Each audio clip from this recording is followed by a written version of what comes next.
works that were heretical burnt. And then later in 1159, they actually started publishing a list or an index of books that were considered forbidden and heretical for people to read. That was Pope Paul the Fourth. And that index of forbidden books published right up until like 1948, I think, was the final edition. Monarchs as well have censored. Back in like 1240, Louis IX of France ordered the burning of the Jewish holy texts, collecting them up and destroying them. If we skip a whole lot of international history, more recently, one a lot of people are familiar with would be Nazi Germany and the book burning that took place there. But even in, US and access to literature in the US, our nation may not be as old as many others, but there were plenty of examples. As far back as the 1600s, we've seen attempt to ban books. Around 1637, Thomas Morton, an early colonist and Anglican lawyer, published a title called The New English Canon. He was critical of the Puritan government and their policies and their treatment of the native population. The Puritan government did not appreciate his criticism and outlawed his book and ordered them collected up and destroyed. 1700s, again, plenty of examples. For example, legislation prohibiting teaching slaves and enslaved people to write or act as scribes as a way to limit their access to information and prevent the distribution of anti-slavery material. During the Revolutionary War, newspapers and publications that were critical of the British rule were a target for soldiers and other entities to try and confiscate those materials and seize their printing equipment. The 1800s, attempts to silence the abolitionist movements and those writers. The text of writing about encouraging enslaved people to rebel against their oppressors and flee north. In a more official act, like 1873 is a real good example when Congress passed the Comstock Act. That law specifically prohibited the U.S. Postal Service from sending anything that was considered obscene, lewd, lascivious, filthy books was one of the words used, anything with vile or indecent content. But under these laws, how they were interpreted. One of the women's rights activists, Mary Ware Dennett, was charged for distributing a book on sex education. And Margaret Sanger ended up fleeing the country as an advocate of birth control because of some of her writings that she tried to publish and share. So those laws can be used in a number of different ways. During World War I, the U.S. War Department had lists of books that were considered too pacifist, pro-German, or pro-socialism, and they would send them out to military camp librarians and order them to remove and destroy those books from their collections. 1950s and 60s, the civil rights era, writers were accused of creating subversive and dangerous material.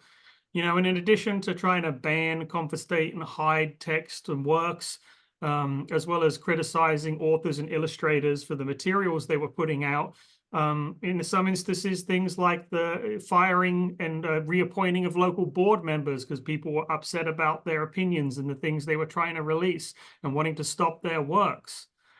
Authors and illustrators were, accused of making materials that was termed, integration propaganda, things like that. And then again, during the McCarthy era, another great example, the fear of the Red Menace and communism. An interesting example, the U.S. House of Representatives Un-American Activities Committee created one of those lists of subversive organizations. And for a time on there, Consumer Reports was listed as a problematic title that had a communist bias, interestingly enough, with some dubious evidence to support that. Skipping fairly quickly through some of the later years, the 80s saw challenges to materials that were deemed to support Satanism and witchcraft, things like that. And although an ongoing theme, the material in school libraries, that came up in the 80s. There was a pivotal Supreme Court ruling regarding First Amendment rights and censorship. Board of Education Highland Trees Union Free School District versus Pico. This was 1982. Some students sued the school district over the removal of books from the high school and junior high. The censors claimed they were anti-American, anti-Christian, and anti-Semitic and had obscene content. A high school student led a whole group of students to sue them. And it was a closely contested ruling. It was a 5-4 vote in favor of the students and the books being returned. One of the interesting comments from the judges stated that local school boards may not remove books from school library shelves simply because they dislike the ideas contained in those books and seek to remove them so they can prescribe what should be the politics, nationalism, and religion and opinions of all the other students. Now, as we kind of scooch forth into the 2000s, we see the internet becoming more readily accessible to more people, and it just kind of murkies the environment. 2001, the federal government instituted the Children's Internet Protection Act, and that had some problematic requirements for schools and libraries to implement filters and what is getting filtered and what isn't, and what can people get access to. In recent decades, themes have continued to see challenges to materials containing by or about LGBTQ materials, the authors of color, and another very prevalent topic has been materials identified as obscene to children. So I think Nancy can go into some more detail on the more recent statistics, but in general, we can identify, like I said, book banning is something that has happened pretty much as long as literature has been around and people have decided they didn't like opinions other than their own. Sure. And I guess even I'm surprised. I should have figured that it went way, way, way back. But we don't think about that so much as in the political sphere as far as censorship and First Amendment and stuff like that, but it's always been around. So what is the process then that a book is challenged and ultimately moves into the banned realm? And what's that process? What does that look like? Is there a specific process to follow, or how do you apply to request a challenge on a book? So, Stacy, libraries have policies, and those are set at the local level. Okay. So every library has a different policy. However, the amazing thing about libraries is we share our programs, we share our policies. So they're all very, very similar. I borrowed a Squishmallow activity from the Dolan Library down the road, and it's like we love to share. And so these policies are similar. We have collection development policies. And those policies define, what books, materials we buy, why we buy them, how we handle donations, gifts, how we handle getting rid of books, called weeding, which is just as important because there's only so much space. To buy a new book, you have to get rid of a book. And in that policy, there often is a reconsideration form that people can fill out. And this form, again, varies from library to library. But generally, what people can do is if there is a book that they don't think should be in the library, they can get this form. Usually it's on the website. It can also be from the library itself. I believe Nancy's going to share her screen and show an example of the policy. I have an example here, and what the patron can do is just write the book's title and author, write why they object to the material, why they feel it's bad. Have they read the entire material? What do they suggest to have in its place? So you would fill out this form and give it to your library. And then this is where it differs. My small library, it goes straight to the library board. And they're the ones that then would decide, should this item be removed from the shelf? Should it be moved to a different area?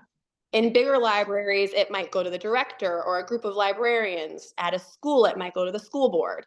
But every library has some form of this form, some version of this form that people can fill out so that their voice is heard and they can express their concerns, but in a safe way and also in a very open way. Thank you for that. So kind of building off of that, then how are they handled by the public library? What's the ALA policy on book banning? As an umbrella organization, is that on an individual basis too? Nancy, do you want to take that as the intellectual chair, because you know a lot more about ALA than I do? Yeah, I can. Thank you. So ALA strongly believes that freedom to information, freedom to read is important. and that, we all have our own personal morals that we follow and our choices, but that shouldn't impact other people's access to information. So that's really the guiding principles that that we learn in when we go to get our master's in library science, right? Is freedom of information, making sure that your library reflects your community, and making sure that things are available for patrons to access. Okay, so kind of steering back on the track here, because I got off on a little bit of a tangent for that, and I apologize. But what are the trends you've seen in book banning over the past 5 years? Sure. I'm going to share my screen again for this because I have like numbers and it might be easier to just see it there. So let me get that.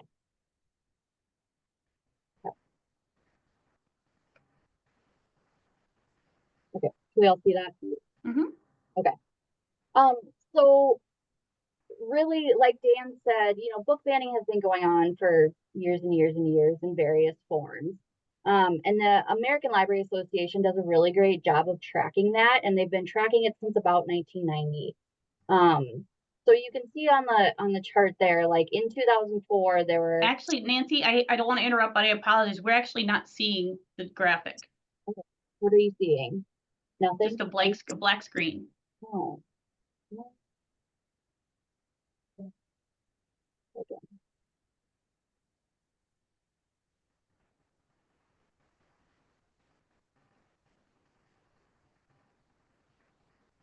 Yeah, it's not working.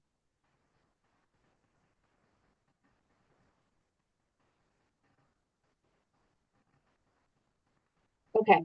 Well, I'll share the presentation in the chat so you guys can pull that up if you'd like to. There's information that we're talking about. There's some slides. There's all sorts of information in there. But so basically, like Daniel said, or Dan said, book banning and censorship goes back years and years and years. But it's really ramped up in the last like 5 years. So in 2019, for example, there were 246 attempts to censor books, and it was 276 unique titles challenged. So, that's a thing to consider in this as well. So there might be, fewer attempts to challenge books, but they might try to focus on multiple books in one challenge, right? So those numbers are always going to be different. So 2019, 246 attempts to censor and 276 titles were included in that. Unique titles were included in that. 2020 was pretty quiet in terms of censorship and book challenging, but school libraries were closed, public libraries were closed to the public. It was really that year, just the data doesn't really count in all of this. So then in 2021 is when it really starts to jump up. So in 2021, we had 602 attempts to censor books in the United States, and 1,858 titles challenged. So like the attempts tripled, and the unique titles, I can't even do that math, many times over multiplied. And that has kept going up in 2022, 2023. In 2023, which is the last full year of data that ALA shares, there were 938 attempts to censor books and 4,240 unique titles challenged. So that's just, drastically higher than like those numbers we're talking about in 2019. ALA has published some preliminary data for 2024, and it seems like there's a bit of a decline in the overall amount, but it's still well above 2020 numbers. And there's also a caveat there that this is based on people reporting the information to their state library associations or the American Library Association, because we ultimately share data. So this is just the stuff that's actually reported to organizations. There are plenty of challenges, informal and formal, that are likely happening in South Dakota and across the country that just aren't making it to that database of tracking. So the numbers are likely much higher than what we're talking about here. Okay, so in those increases, I'm sure there's a little bit of a trend as well. So are there specific types or genres, subject matters that are more frequently targeted for banning, about certain groups of people or people of color, any types of issues like that? And on what basis do most challenges arise? Right. So historically, if we're talking back to the 1990s and book banning, challenges were often focused on like profanity in books or violent content, subject matter that set bad examples, varying levels of sexual content or sex education. And it was pretty clear cut across those books. And a lot of those books were, classic books, right? To Kill a Mockingbird, Huckleberry Finn, I can't even think of them all, but they were classics that rubbed someone the wrong way at some point. There absolutely has been a drastic shift in what's targeted in the last 5 years.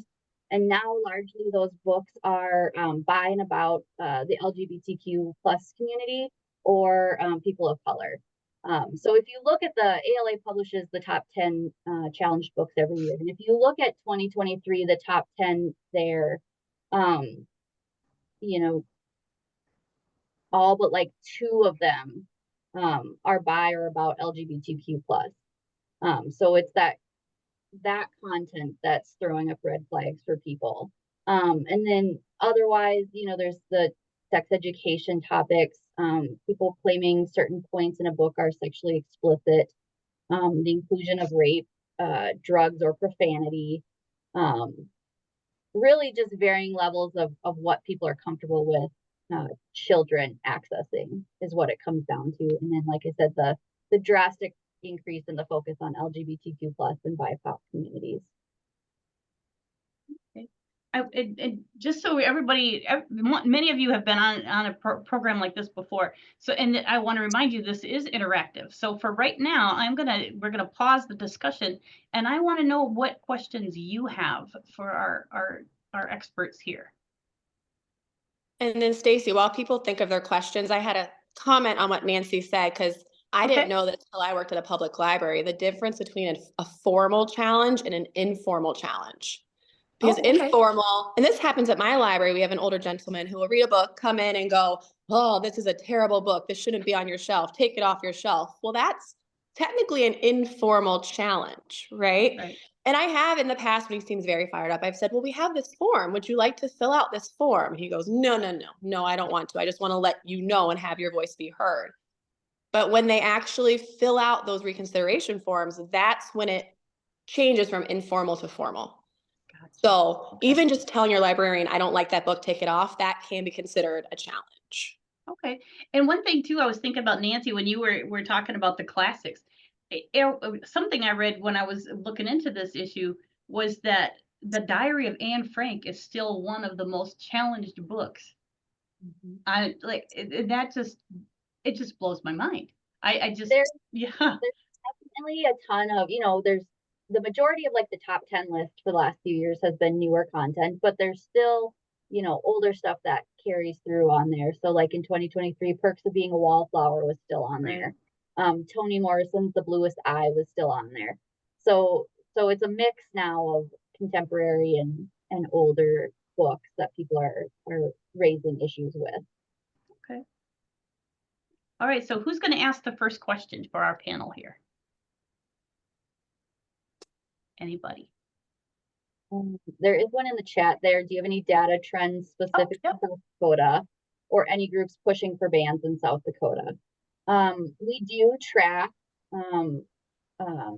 challenges in South Dakota. We ask that our libraries across the state report when they have those challenges. But again, it's self-reported, so that's really hard to get everything that's happening. So as far as our data shows, there were 7 reported challenges in 2023. And some of those were like a single book, or some of them like what happened in the Brookings School District last year were a multitude of books. So it varies between like, I just have an issue with this one or all of these. So it is happening in South Dakota. Like I said, it's self-reported, so we don't know that we know everything exactly. But we know it's happening. Someone also asked if the stats are successful bans. No, not necessarily. SDLA and ALA both track just attempts. And I don't actually know that that data is shared in terms of successful ones. So I don't know that they share, the ALA shares like percent successful. But when we're talking about these major numbers, those are not all successful. They're just a challenge was brought up. Okay. Thank you for those questions. I think one of the things that I heard of recently that I wasn't familiar with was the term shadow ban. What is a shadow ban and how does that come about? Yeah, I can talk a little bit about that. And I think this is an interesting topic. When we first started there, we talked about like the definition of book banning or censorship in general as being more of an official act, right? Mm-hmm. You know, sometimes it is often instigated by an individual, a group, and especially in more recent years, there have been a lot more challenges from organized groups with a specific agenda. But when that form goes, they complete a challenge, a reconsideration form, whatever that organization calls it, it becomes an official act. It goes through the policy process, the library director review committee, the library board. It goes through those steps and it's open, it's public, and it's transparent. You know, shadow banning tends to fall on the other side of that. It's more the silent removal of books or the restriction of access to them. You know, and this could be through less obvious means, you know, not buying the book in the first place, placing the books under the counter behind the circulation desk, so you have to ask for them before you can check them out, putting them on a separate section or a special shelf that you have to have some sort of special permission to look at or view. You know, there's other strategies. One could be just making sure the book is constantly checked out, so it's never available to anyone. You know, you intentionally kind of just, it may be in your catalog, but if it's always checked out, no one can ever see it. You know, there are those kind of less official strategies where an individual person may try and avoid making that book available to the community members or member of the library. And I think that's, you know, in general, we talk about book banning. Book burning is often one that gets a lot of people's attention, but censorship as a big group can cover an awful lot of different ways of restricting access to material. You know, something as simple as like tagging or highlighting books. So you put books on the shelf and put a great big bright sticker on them that says they contain sex, content of a certain type. You know, by doing that in of itself, it's, you know, kind of like censoring it, because you're creating an atmosphere of potentially like embarrassment or humiliation. People are intimidated to pick those books and bring up to the circulation desk with bright stickers on identifying them as inappropriate content. You know, that can be a way of discouraging people from being willing to pick up those books and read about the ideas in them, because everyone around them who's standing nearby can see what they're looking at and what they're doing. You know, requiring parental permission slips to check a book out in a way could be considered a kind of censorship. Moving it to a section that's just less accessible than others. There are a lot of different ways, official and unofficial, that books could be banned. You know, I kind of mentioned there have been times in the past where when this topic come up, a particular board member or a whole board has been fired or reappointed by a mayor or a body because they didn't like the decision that board made or attempts along those lines. And even beyond that, it's also worth remembering that censorship doesn't necessarily even just include books. You know, as far as library services go, it could mean, you know, limiting access to meeting rooms to certain groups and organizations. It could mean limiting people's internet access. It could mean limiting or restricting the types of materials and displays that could be made in a library. Those are all other ways that, you know, censorship can take place, both official or unofficial.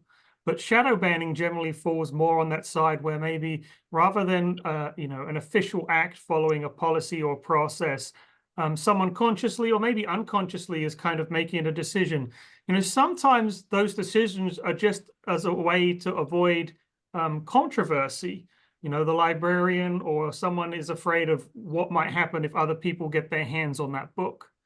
You know, in my experience, you know, in line with the First Amendment and the document, the ALA Bill of Rights, I don't think we've really talked about it a whole lot, but the ALA issues some professional guidelines for librarians that strongly discourage any form of censorship.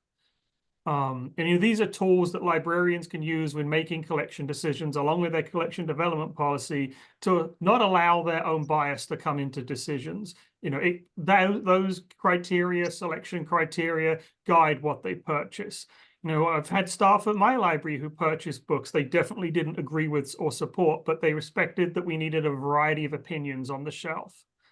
But you know, it's definitely worth noting that along with these attempts of censorship, and this may play into shadow banning, in recent years, we've seen a growth in attempts to intimidate, threaten, harass, shame, or criminalize librarians and educators.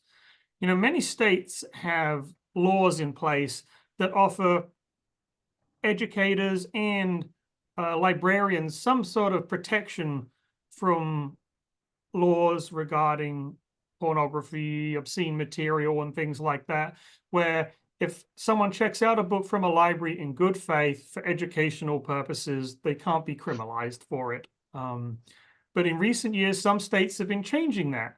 And one of the problems with that is when, you know, the staff in public libraries and our teachers in school feel threatened, intimidated, feel that their jobs may be threatened, their reputation in the community is online. Even worse, we've seen instances where they, you know, fear for their own safety or even the safety of their families. You know, you can see there where there's more potential for shadow banning to come in. They want to avoid that controversy, and it's easier to, you know, slide those books under the desk and make them less available. I don't necessarily think that would happen often in my experience. You know, librarians are generally very outspoken about the importance of resisting censorship and making as much available as possible. But in a climate where you feel threatened to that extent, it makes you think about it. Absolutely. I guess that kind of was part of the impetus behind my question was kind of, you know, you hear about these stories where, you know, someone wants to refuse service on whatever basis it is because it doesn't align with their own personal beliefs. How does that play into what you were saying, like with the code that librarians are under? How does a librarian mitigate that whole personal opinion versus this is my job, this is what I need to do, this is what I'm expected to do? Yeah, I mean, so using as an example the collection development policy that kind of Sarah touched on, right in our collection development policy, we have a selection criteria that we use when ordering a book. And one of those criteria is not, do we like the book? Do we feel good about it? Do we agree with the opinions on it? It is, you know, practical stuff. Is the book reasonably priced? Do we have the space for it? Is it a reputable author? Has the book received positive reviews? Practical things like, you know, is it available in a durable hardbound copy? And things like that. And especially with public libraries, we often, you know, bar some local history and more specialized collections. Our collections are designed to be consumable and of interest to the public. So books hopefully are going in and out on a regular basis. If it's a publication that's only available in a flimsy paperback version without a good cover on, is it a good investment for the library? You know, our selection criteria has, and I don't forget the exact number, but a good dozen plus different factors to take into consideration when buying those materials. And we can look down them and use that as a guide to say, should we add this book to the collection? You know, added to that, we take suggestions from patrons. You know, we have my staff here in our library, we have 3 or 4 librarians who order materials for different age groups and types and formats of material. And they will look at reviews, professional reviews, book reviews, award winners for children's and adult books, New York Times bestsellers, Caldecott Awards, and things like that. They're all great guides to a book. But, you know, there are hundreds of thousands of books published every year, and we don't have room for every single one of them. and we intentionally try to tailor collections to the interests of our community. So when a community member comes in and says, I'd like to get this book, we then take it back to a collection development policy and see if it fits with that criteria. And if it does, we can purchase it and add it to the collection. If it doesn't, we might try and get it for them another way. And just because we don't have it in the collection doesn't mean we can't help them get access to it. We could interlibrary loan it from another library. You know, a lot of those older materials pre kind of 1924 that are in the public domain, a lot of that now is freely available online through other sources, like Project Gutenberg is another good example of resources like that. We may not purchase the book and put it on the shelf, but we can direct them to where they can get access to it freely. But, you know, simple factors like Sarah touched on, if we, you know, order 200 to 400 new books every month, unfortunately, that generally means at some point we've got to get rid of 200 to 400 new books. It's a constant process. Our building is of a limited size. We can't accept every donation. We can't put every donation on the shelf. So on the other end of things, not adding an item to our collection isn't necessarily censoring or shadow banning. It's just practical, good fiscal management and making the most of our collections. So it's all a balancing act, using that policy to get the items that our community members are most interested in, the items that they're most likely to need, or the ones that they are asking for, or we know they're going to ask for. You know, something comes up as a hot topic because that book's in the news and it's controversial, usually means someone's going to come in and say they'd like to see a copy of this book. Sure. I had one last question. There's a couple questions in the chat, but I had just one last kind of academic related question to my own curiosity. I know that the three-part criteria handed down by the Supreme Court was in 1973. Do you think there will be when is that going to be updated? Or has it been by the Supreme Court or any other type of power that be? Definition of obscenity, correct? Right? I'm sorry? You're talking about the definition of obscenity? Yeah. So, right. So there's the Miller test that defines obscenity. So for something to be legally classified as obscene, it has to be, the predominant theme must appeal to the prurient or shameful interests. It must be patently offensive to the prevailing standards in the adult community, and it must lack literary, artistic, political, or scientific value. So it has to achieve all three of those things to actually be classified as obscene. And this is kind of extra relevant to our state because starting January 1st, school and public libraries in the state have to have a policy in place outlining how they are going to restrict minor access to obscene material and obscene online resources. So that definition is really important to be thinking about as we're working on implementing policies to meet that law. That said, like Dan said, we're purchasing materials based on reviews and recommendations and community interest. So that lacks literary, artistic, political, or scientific value. Really, that's the prong of that our stuff that we're buying, even if it's something that personally you might not be comfortable with, it has artistic, literary, political, or scientific value. So it is not obscene. Okay. So that definition is old, and it is a little bit vague, but it also is vague in a beneficial way to a certain extent as well. And that was intentionally one of the goals of the Supreme Court's ruling. If you take a look at that, there was an earlier version of that, and I forget, it's in our slides. I think it was like the Roth test in 1953, something like that, and another earlier version where they've tweaked the wording. But in that ruling, the Supreme Court was kind of making clear that they didn't want to make one nationwide standard. And this is where that Miller test is challenging, because it can be ambiguous, because it also, requires to look at, what applies to your community? What does the community at large consider is inappropriate or problematic? That's one of those factors. But, I would kind of argue looking at most library collections that most of us would probably have nothing that meets that legal Miller test definition of obscenity.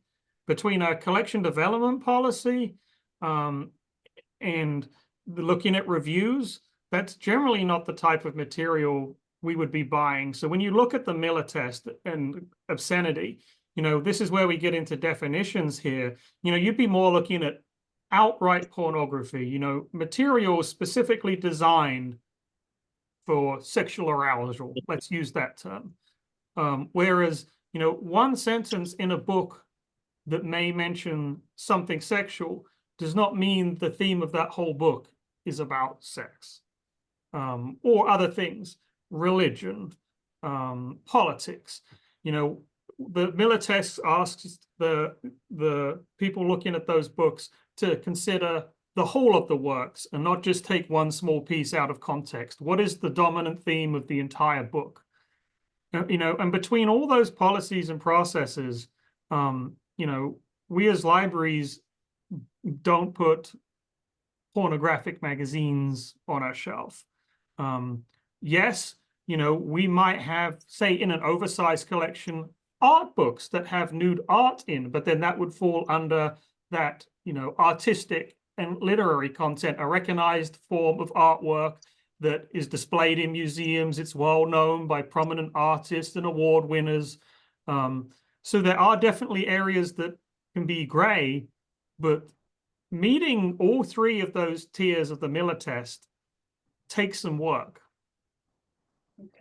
We have actually several questions now in the chat. The first one, Nathan wants to know, is there a correlation between a ban on a book and the book sales?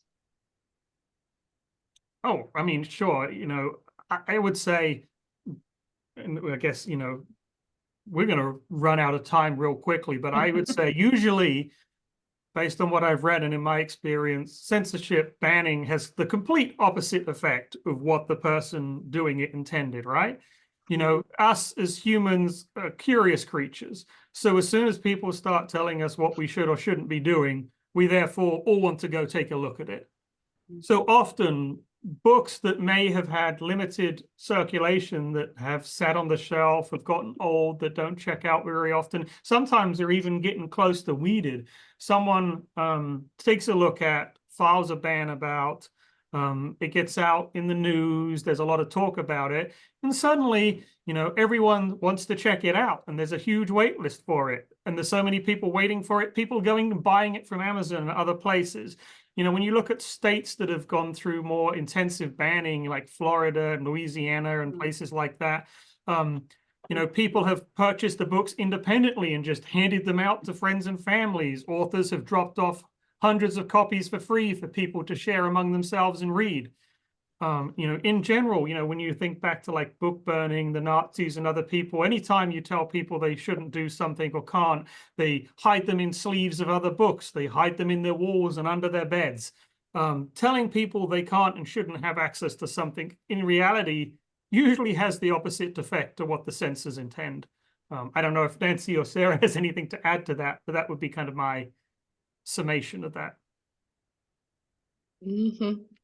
Well, the next question then is what is the status or recent data of attempts to ban website resources, and what are the details of that? And that kind of goes into play with what you were talking about, Nancy, about the whole start as of January 1st with the restricting access. What is the data on that? I don't have that readily available at the top of my head. That one's a little harder. So with HB 1197, that law that goes into effect January 1st, you know, it's requiring libraries to have policies in place and filtering software in place that restrict access to obscene material for minors. And so that Miller test, that definition of obscenity applies there.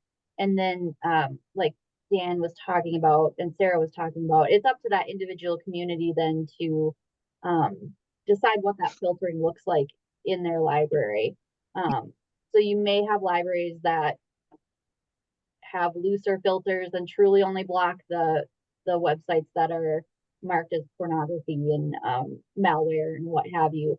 Or you might have some libraries that lock that down a little bit more depending on school versus public and community. Okay. So I don't know that I have data right now. That's a good question. I mean, and that is something that's hard to have data on, because the internet is just such a large, nebulous place that changes all the time. So that requirement in the House Bill 1197 that's become codified law is very similar to the wording of the 2001, I think it was, SIPA, the Children's Internet Protection Act. And that already required schools certainly to have filters and internet blocking in place. And their requirements are often a little more stricter than public libraries because of the nature of their audience. But in that legislation, SIPA, any public libraries receiving federal funding for things like discounted internet access had to have a filter. But they were given pretty broad latitude on how those filters were set, because the challenge, especially with public libraries who serve all age groups, when you turn on filters, what is getting restricted, right? There are obvious websites out there that have content that is blatantly pornographic. But on the one end, some of these coders and programmers use deceptive words or descriptions or coding to try and make their websites not seem pornographic, so they can make their way around filters. Sure. On the other extreme of things, very legitimate things can get filtered. You take the word breast, for example. If your filters are turned up high enough, you search for chicken breast. You're looking for recipes. You search for a double-breasted suit. You search for breast cancer. When you aggressively filter, you can filter perfectly legitimate content too. And that's where it gets challenging. A lot of public libraries will set their filters to the lowest level possible. But even beyond that, it's always amazing to me, and I'm sure a lot of people, I've heard them say it, how tech savvy kids are. If they're really that determined to get to content, I mean, there's videos out there on YouTube that you can search up that tell you how to get around filters. Sure. It's not that hard to find. Resourceful kids will find a way to do it. And that's where and why generally in public libraries and their policies, we've always fallen back on, for both books, materials, programs, anything, that really, at the end of the day, we're not in a position to tell a child what them or their family should believe in or thinks appropriate. Right. Parents need to be having these conversations with their children. If they have concerns about the material they're accessing and what they're reading, they should be having these conversations with their children. They should be supervising their use of the library, the computers, and checking materials out. If they're not there with them when they get home, hey, what did you check out from the library today? So they can kind of take a look at that and see, because no matter what, we as librarians are never going to catch every item that every parent is going to think inappropriate in some way, shape, or form. Absolutely. Well, it looks like there's an influx of questions here. Thea wants to know, in South Dakota, what do we need to watch for during the legislature? What can we do to help keep books from being banned or restricted further? Oh, Stacy, you are opening a can of worms here. I will say, if you have not heard, the governor proposed her budget on Tuesday, and that completely guts the South Dakota State Library. It leaves Braille and talking books, a necessary system, but it gets rid of something Dan talked about earlier, interlibrary loan. We say with us small libraries, we can't afford all these books, but we can get them for you. With this budget, that system is gone. We can no longer get that for our patrons because the database is gone, and we cannot afford to search 130 library catalogs to spend hours finding a book. So that is going to be huge. It's also cutting all the databases all the students use in schools. Those are being cut. It is cutting summer reading program. Us small libraries utilize that reading program. They're cutting it. The state library is the one that actually kind of coordinates the Libby app. The Libby app is an amazing resource. Again, us small libraries, I can't buy 50,000 ebooks. But what us little libraries do is we put all our money together. There's a group of librarians coordinated through the state library that purchase for us. Cut the state library, you're cutting that coordination. How are us little small rural libraries going to do that? Is that a version of book banning where you're cutting our access to interlibrary loan? You're limiting our access to Libby app. The governor, it's only $2 million, only, out of $2.5 billion. She's also rejecting $1.5 million in federal funding by cutting the state library. That little amount of money does so much, especially for my library. You know, the bigger libraries have more options, more money. We don't. We're going to lose out. So this legislator, SDLA is putting together talking points. You need to call your legislators. You need to tell them how the state library helps your little library. Tell them you've used interlibrary loan. Tell them you've done summer reading. If you have a kid in school, they're using those databases. Those will all be gone if the budget passes. And that is just terrifying, especially for us, because that is going to limit access and resources, especially when you're trying to educate. Nancy, Dan, I don't know if you want to add, but it is a travesty, really. I mean, from a practical standpoint, that part really makes no sense, that, you know, touching the state library is a double whammy for the state because of those matching funds like Sarah talked about. There's a program out there, the Federal Institute of Museum and Library Services. They have a program, the Library Services and Technology Act, and they provide fundings for state libraries to use that benefits libraries in their state. As they mentioned, our state library, in addition to helping with professional development, training, databases, the summer reading program, databases are a huge one. The state library provides 50-ish databases that all citizens of South Dakota can access from anywhere in South Dakota. Ancestry, Heritage Quest for genealogy, World Book encyclopedias, health information, newspaper access, 50 of them. There's a whole title on their webpage. In order to get those funds, it's a matching requirement. So simply by cutting the state library's budget, they automatically refuse or reject that money. So it's not even just losing state funding. If they cut money almost, you know, in any number of other areas, they would lose half the amount. They've picked an area that they're going to lose double the amount of money automatically just because they're cutting the state library.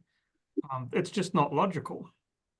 I think the next question too from Karen, it kind of ties into this part of the discussion. She says, do you have thoughts on how library patrons can support their libraries and librarians, knowing they are dealing with book challenges, threats, etc. during these challenging times? I am not a librarian, but a library lover who wants to do all I can to support libraries. So what can we do? I mean, first of all, I think when we're talking about this, and it's something the Library Association is working on. We'll be pushing some information on this, talking to our legislators, because the governor may have proposed the budget, but the House and the legislature has to approve it.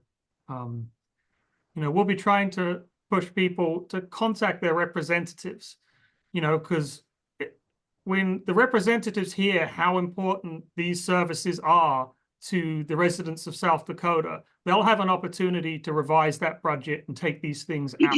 You know, if the summer reading program is important to your family when your kids are out of school and you want to make sure that your kids have engaging, helpful, constructive, literature-based activities and things to do in the summer, you need to let your legislators know that. If you use those databases, whether your kids are using them after school, in school, homeschool families, and you value them, they're going to go away and you'll have to subscribe to them all yourself. I don't know too many families who can subscribe to 50 plus databases at who knows how much a month for each one. You know, these are things that, you know, email, call, write to, go to, you know, candidate forums and probe your local legislators on what their stance is and have them, you know, ask them to vote against this, to push for it not to happen. You can also serve on your library board. Right. If you support your in terms of supporting your local library directly, right? So Sarah's bringing up serving on your library board. Yeah. You know, just go to your library, right? Like attend programs, check materials out, get your friends doing the same. At the base, that support is what's gonna, you know, keep libraries really going through all of this. Kelly also put in the chat some information about the South Dakota Library Association. They're really great about putting calls out on social media, for example, when things are happening. So definitely find them on Facebook. You know, I guess I don't know about Dan and Sarah, but like if we have challenges at the Brookings Public Library, that's not something where we can like communicate out, we need help, right? Like that's getting political and that's not necessarily something we can say. So it's just being mindful of like board meetings and school board meetings and what's happening in your community. I mean, and that's another good thing just showing up, right? Because a lot of these challenges have sometimes been where these groups and organizations have avoided the process. Rather than filling in the reconsideration form, they show up at an open public board meeting, read small extracts from a limited number of books for shock value, to create fear and generate hatred, often a lot of times. And when this comes up, you know, it's helpful when there are other community members in the audience who are there who will say, no, these books are important to us. I want materials on these. My family uses these. We value these. We value diverse perspectives. We value having other opinions.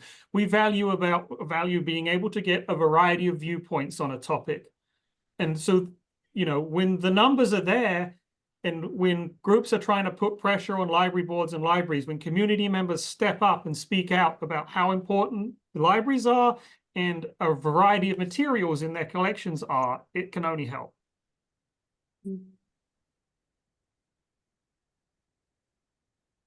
Any final thoughts? Any final questions from anybody? We have about, it looks like we have about 3 minutes left.